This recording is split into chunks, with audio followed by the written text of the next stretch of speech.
Good afternoon. I want to thank everybody who joins us. My name is Olga Atamanova, and Ukraine Media Center Ukrinform starts its operation today. It's year 9 of the war, and it's day 341 of the full-scale invasion of Russian aggressor in our land. And I want to thank the representatives of all the mass media who help us to spread the information, to spread the truth about this war. In brief, our schedule for today is as follows. At 1:30, joining us will be Serhiy Brachuk, head of the Public Council under Odessa Regional State Administration, and we'll talk about the situation in Odessa region. At 1400, we will have 14 discussion with the topic, the domino effect, how the Russian-Ukrainian war changes the global information landscape. Joining us will be Emin Japarova, First Deputy Minister of Foreign Affairs, Dmytro Zolotukhin, expert on information warfare, Artem Bedenko, head of the Institute of Information Security, and Vadim Denisenko, Executive Director of the Ukrainian Institute for the Future. And joining us online right now is Ivan Fedorov, the mayor of Melitopol. Mr. Ivan, good afternoon. Good afternoon. Good afternoon. Mr. Van, what are the news as of today, as of now? Well, any news from Melitopol? What can you tell us about? Well, first of all, I want to say that on this social media it's being actively discussed the destruction of another railway bridge. The bridge was destroyed back in May. The Russians were trying to rebuild it afterwards, and now for an umpteenth time it's out of order again. But I want to emphasize the importance of that way. The Russians tried to move with the railway their heavy machinery, their heavy material and equipment. That was the way from Melitopol to Tokmak and further on to Berdyansk and Mariupol and Donbass. So that was the bridge they were trying to use to move their heavy equipment and material. So that way is not accessible for them anymore. Last week we were all talking about another Russian propaganda being debunked, and it being debunked again and again. They were spreading the information about the efficient counteroffensive in Zaporizhia region, and that they presumably captured a number of settlements.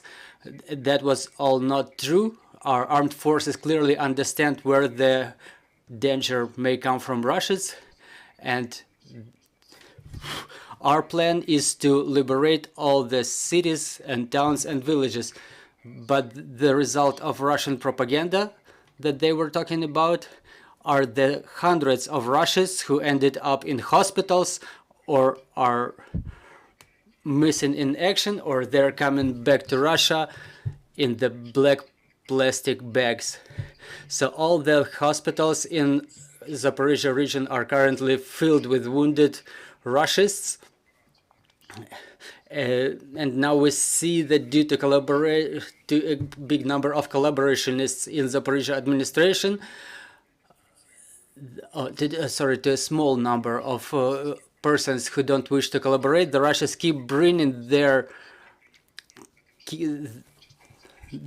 local representatives to establish some order and law in there. So, but the newcomers were not disseminated around the smaller villages and other settlements, but they are being concentrated mostly in Melitopol because they're all afraid of the resistance. They're just afraid that the local citizens in those villages and small towns would just kill all of them. Because after almost a year of the occupation of our lands, our citizens make it clear that they're not happy with the presence of the Russians. Now we see that the Russians, they start legalizing the torture chambers and the prisons in occupied territories. There are orders on legalization of 28 new prisons in Zaporizhia region. Recently we were saying that in occupied Melitopol there are at least 5 torture chambers, so part of them are already made legal. We've also seen that the Russia started doing the inventory of buildings and flats and apartments, so they require the property paperwork, and we understand that those who are currently staying in those apartments or homes are the relatives of the owners of the property, but the Russia still require all the paperwork to be produced in proper manner. And the same situation is with the passportization of citizens in occupied territories. The Russians say that those citizens who don't receive the passports before the 1st of June, they will be recognized as the citizens of other countries, and they will fall under a different taxation regime, which will be twice higher than for those who would receive the Russian passports. So in Melitopol, the tax inspections made up by Russians, they have the accounts with the banks located in Tula region of Russia. That's another absurd thing made up by Russians, but we'll see how it evolves. Mr. Ivan, as to the explosion in the bridge that you just mentioned, do the Russians have any logistics alternatives? Well, we have to understand that the 80% of movement from occupied Crimea to Russia is made through occupied regions, and it's for automobile transport. This route can still be used by automobile transport, but the railway transport cannot be used for this way, because that was not the only bridge which was blown up. There is a number of others, and I think that they will continue exploding or falling, because the logistics of Russia is the first thing that should be destroyed. So what's the situation in Vasilievka? Is it still impossible for our citizens to live through the checkpost in Vasilievka? Yes, the block post is completely blocked for the time being, regardless the fact that the Russians promised to open it back on 15th of January.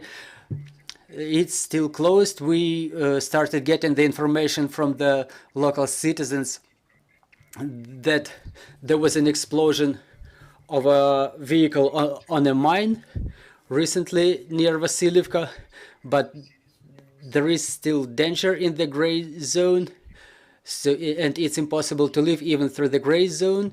And there is only one route of evacuation through temporarily occupied Crimea, then on a ferry or through a Crimean bridge to get to continental Russia,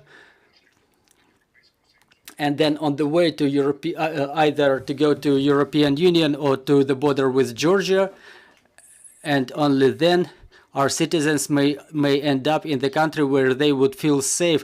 But the Russia's border guard, they are loath to let the Ukrainian citizens through the border, so there is no some guaranteed way of evacuation from occupied territories. Mr. Ivan, what about the resistance movement in Melitopol, and are there any recent results? Oh, obviously they continue doing their great job. The Russians obviously don't feel safe in our territory. Last week they got a command, don't walk around with guns,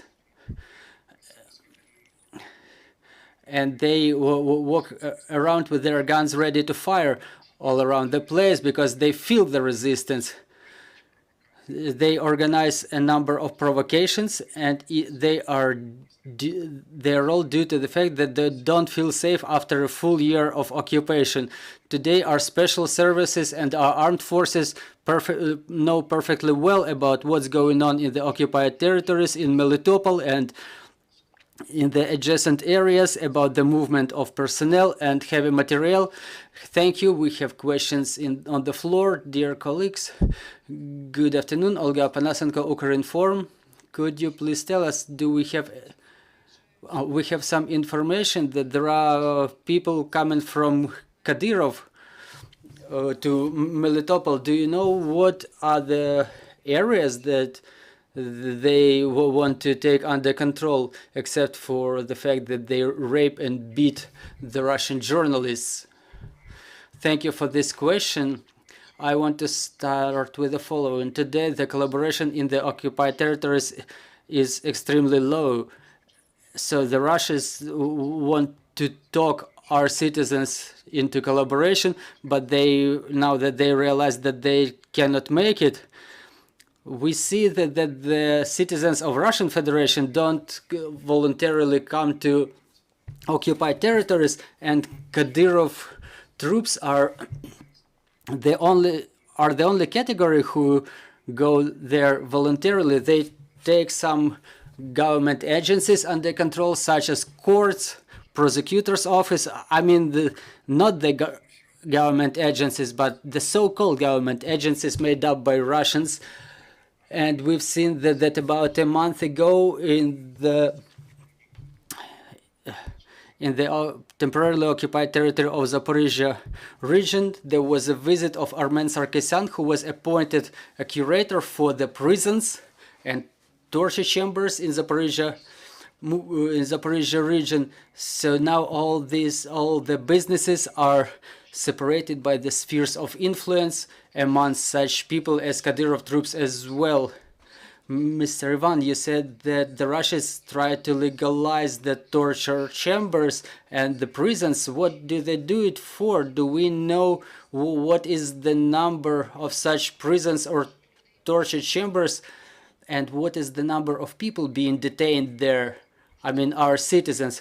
Unfortunately, we cannot say for sure what is the number of people who stay there, but we know that the Russians moved at least 3,500 people from the prisons to temporarily occupied Crimea, obviously in illegal manner. And within almost 1 year of occupation, in only Melitopol city alone, there was about 1,000 of our citizens kidnapped. For sure, hundreds of them are currently imprisoned as prisoners of war. Some of them stay in Melitopol, some of them were deported to Crimea, and some of them were deported to Russian Federation. So the topic of the latest weeks is deportation from temporarily occupied territories. First, the Russians were bringing our citizens to their first block post, and our citizens had to walk to the nearest Ukrainian block post. So in fact, now they only shoot those propaganda footages near Vasilievka. They bring people there and then they take them away back to the prisons. So it's about hundreds of people that are being currently in prison, detained in prisons in the Zaporizhia region. Last question is about the circulation of hryvnia. Russians wanted to prohibit the circulation of hryvnia. They wanted to prohibit the circulation of hryvnia, but have they made it? Well, our citizens keep preserving hryvnia, waiting for liberation, because everybody remembers what the Russian ruble turned into during the occupation of Kherson region, and now it's mostly ruble which is in circulation. And when the Russians prohibited the circulation of hryvnia, its rate grew almost twice. So now 1 hryvnia costs at least 2 rubles. And so our citizens preserve hryvnia and they wait for the occupation. Thank you for all the information that you provided, dear colleagues. I'm reminding you, joining us was Ivan Fedorov, the mayor of Melitopol. Our next briefing is at 13:30, and we'll talk about the situation in Odessa region. So bear with us, trust in our armed forces, and glory to Ukraine.